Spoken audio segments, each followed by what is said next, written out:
Hi, this is Rabbi Gershon Litt, Commodore Levy Chapel, Naval Station, Norfolk. This week's Torah portion is Parshas Korach. And in this week's portion, we find something very interesting. We see that there's Guy comes up to the leadership of the Jewish people, namely Moshe and Aaron, Moses and Aaron. And he basically tells them, you guys have no idea what you're doing. It's time for new leadership.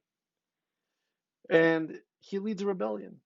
And this rebellion basically comes to the leadership of the Jewish people and says, no more. We have had enough. We don't want to deal with all this stuff that God wants us to do. We want to create a way that we want to relate to God. We want a new way of relating to God. Now, the reason why this is so crazy is because the Jewish people have just left Egypt. They've gone through the desert. They've seen the sea split. They got the Torah. They've done all these things.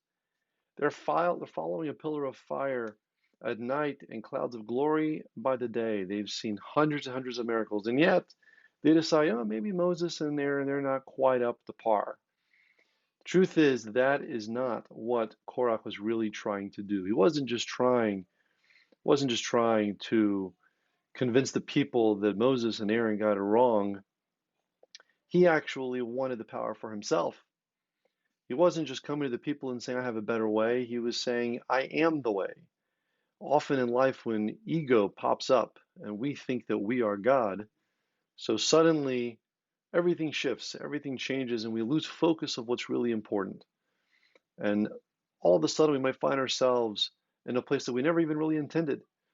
Korach's biggest mistake was that he came representing the people and saying, what you represent, what you want us to do is not what we need to be doing. I have the right way. It all became about himself. It became about ego. And he forgot the way of God. If we can just think about this, if we can think about what's above ourselves, what's greater than ourselves, then at that point, we'll become truly holy people and followers of the energy that is above us rather than trying to create that energy ourselves. Have a wonderful week.